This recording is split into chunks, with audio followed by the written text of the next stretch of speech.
Today, we are unveiling one of our other project cars for a change. Technically, this is the wife's car, as she stated she wanted a station wagon, so I bought her one a few years ago for her anniversary. This is a 1976 Chevy Malibu Classic Estate Wagon, the factory 350 4-barrel, rated at 165 horsepower and 270 pound-feet of torque. This is a 6-passenger model, which means 2 rows of bench seats, which the front is not in great shape. It does not have the 3rd row vomit seat, but I would install one if I could find one, although you'd still be able to tell as it doesn't have the rear sliding window of those cars that came with them standard.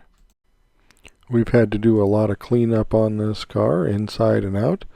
The dash was very cracked when we got it, so we put on a dash cover, a cheap solution, but one that turned out relatively nice. With the back seat folded down, we've got more cargo space in it than we do with our pickup, and with the center armrest down, we can put in 8-foot 2x4s. With all that glass area, we opted to tint all of the back windows, and when we got it, it had brand new oversized all-terrain tires, but they rubbed significantly on the front, so we had to swap those out for something more usable.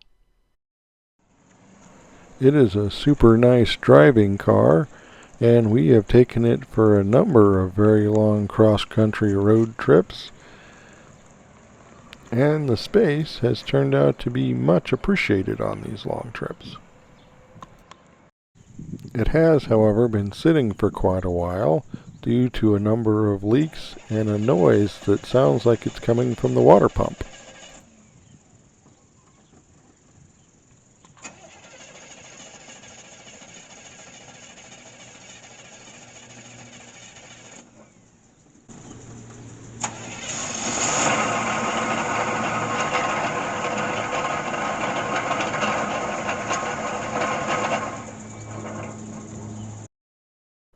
All this work probably could have been done without removing the fan shroud, but it sure is a heck of a lot easier without it being in the way.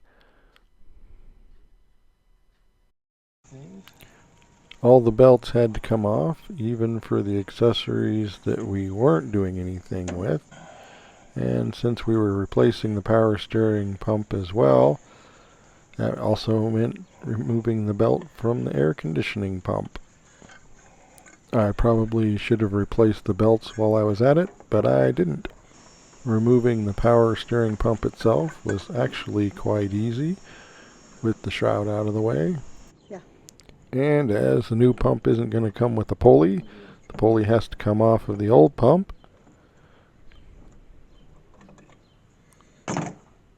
Ta-da! Brackets also have to come off.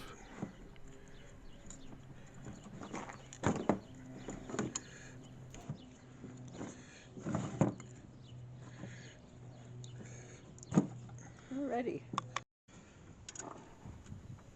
Unfortunately, getting the water pump off also meant that the alternator brackets had to come off, as at least one of the bolts for that went through the water pump itself, and others were in the way.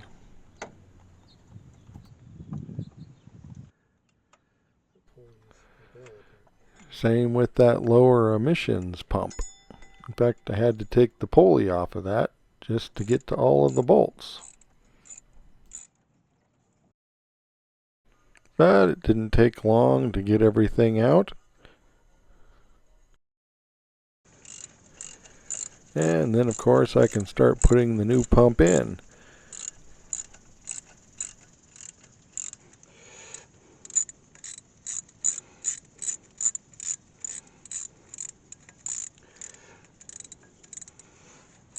They're all here. Mm-hmm.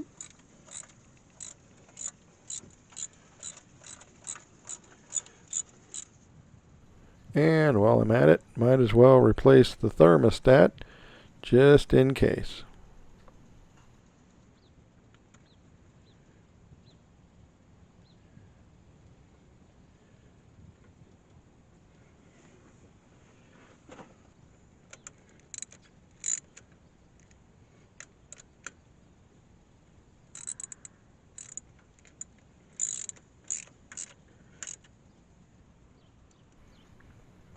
Then, of course, the hoses have to all be reinstalled.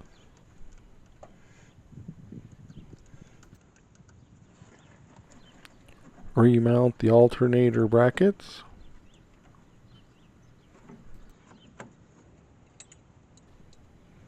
As well as the pulley and other accessories.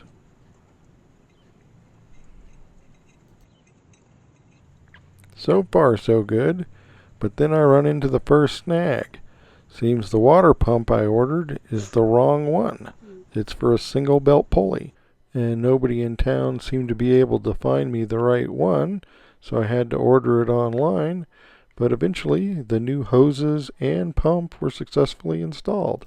Turns out the noise wasn't the water pump, but the fan clutch. But as it turns out, that was easy to find and install. The result